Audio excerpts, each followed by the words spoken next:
Alaska, isang maliit na eroplano ang tumaob habang papalapag sa runway. Ito po ang kuha sa loob mismo ng eroplano habang ito'y lumilipad pa. Isa po yan sa grupo ng mga vintage planes na pinalipad para sa promotion ng isang pelikula. Nang lalapag na sa Reagan National Airport sa Washington, D.C., nangyari na nga ang aksidente.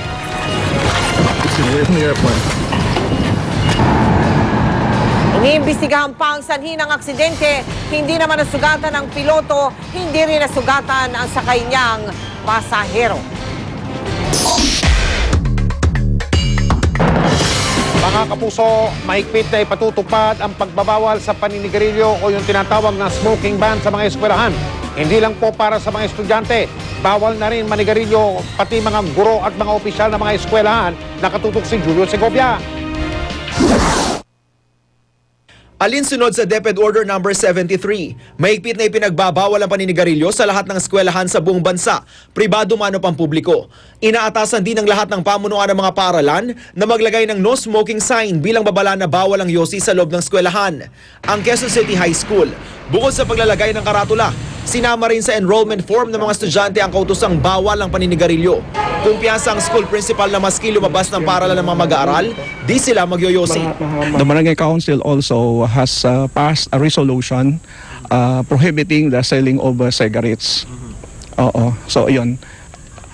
Within, I think, 50 meters from the gate. Si Mang Napoleon, may maliit na tindahan sa tapat ng Quezon City High School. Hindi raw siya nagbebenta ng sigarilyo at maging alak sa mga estudyante. Mga estudyante ngayon, babae at lalaki, marunong na uminom, marunong manigarilyo. Nagsisimula na sila sirain yung katawan nila. Hindi lang kanilang iisip, katawan pa lang. Paano natin magkakaroon tayo ng magandang kinabukasan pag ganun ang ginawa natin, di ba? Kaya ipamulat natin sa kanila yung tamang pamamaraan at saka yung pagkilala sa taas.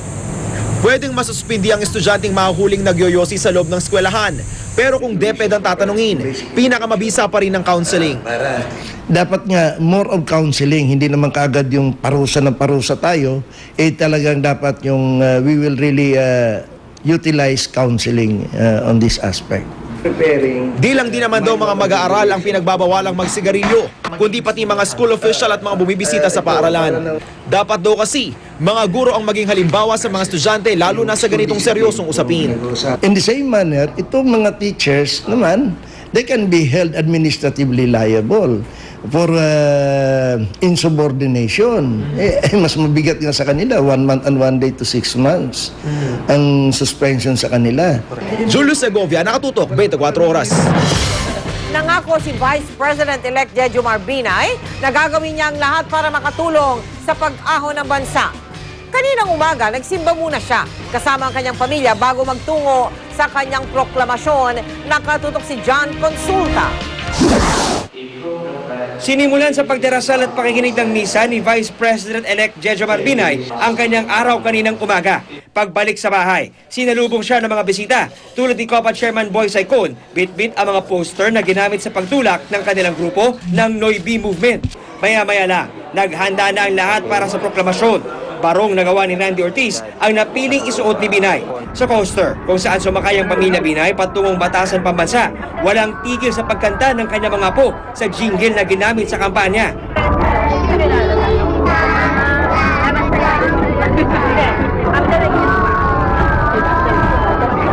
Sa eksklusibong kuha ng GMA News sa loob ng sasakyan ni Binay, bakas ang saya ilang oras bago ang kanyang proklamasyon.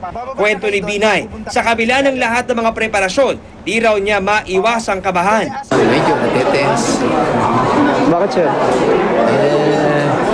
Hindi ako makamaniwala ng Vice President na malawak. Agad pumwesto sa unang row ng gallery ang pamilyang Binay, kahilera ang mga miyembro ng pamilya Aquino. Nakuna ng GMA News nang bati ni Chris Aquino ang may bahay ni Binay na si Dr. Elenita Binay. Habang umuusad ang sesyon, di maawat ang pamilyang Binay at Aquino sa pagpalakpak sa tuwing mababanggit ang napipintong pag-upo ng mga bagong lider ng bansa. Nang tuluyan ng maiproklama si Binay at Aquino, bumahana ng emosyon at pagbati para sa dalawa. Ano pong feeling, ma'am? Declare na po, proclaim na. Gusto ko lang umiyak. Thank you so much. I think he'll make a terrific vice president. What he did in Makati, he can do for the whole country. Congratulations, and we hope that our Sige po, our newly elected vice president will work closely together with our newly elected president para tuloy-tuloy yung sinusulong natin pagbabago para sa atin. Thank you, ma'am. Taos-puso naman nagpasalamat si Binay sa lahat ng naniwala sa kanya at nangakong gagawin ng lahat para makatulong sa pag-ahon ng bansa. Mga kababayan, maraming salamat po sa inyong dasal dahil po sa inyong suporta ay nahalal bilang pangalawang Pangulo ng ating bansa. Sa huli, nagpakawala pa ng biro si Senate President Juan Ponce Enrile. Bakit ka nanalo? Opo. Marami kang kasin eh. Kasing itim. Ngayong naiproklama na siya bilang ikalawang Pangulo ng ating bansa, nangako si Vice President Binay na magsisimula na siya magtrabaho at ang kanyang pamilya para tuparin ang lahat ng mga pangako binitawan niya noong panahon ng kampanya. John Consulta, nakatutok, 24 oras. Kahit nagdadalamhati sa pagkamatay ng kapatid, nananatiling matatag si Angelica de la Cruz. Ikinuwento pa ng aktres ang mga huling araw na nakasama niya ang kapatid. Yan ang report ni Aubrey Carampel. I'm doing my best to be strong for my family kasi kanino sila kukuha ng lakas, diba, syempre sa akin.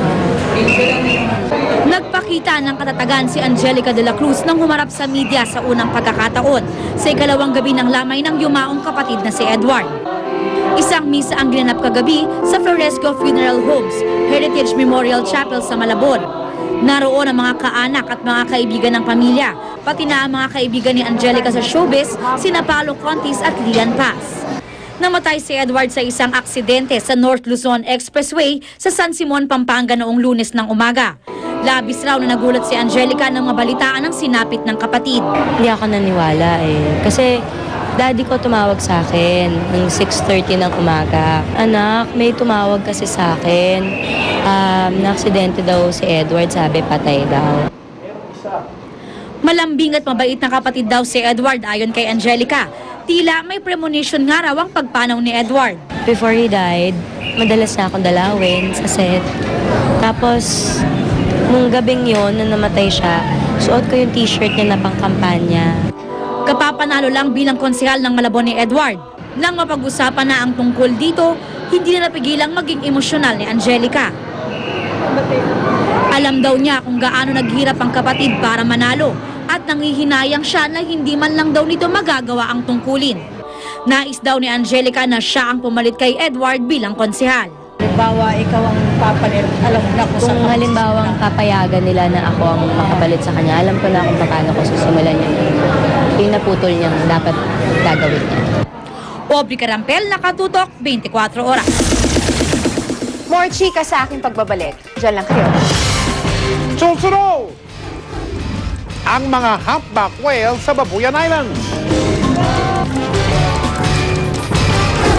China sinalanta na naman ang matinding baha. Ilang celebrity na dumalo sa proklamasyon ng bagong presidente at vice-presidente. Walang pati na pagtutok natin sa mga makulay na mga balita dito sa 24 oras.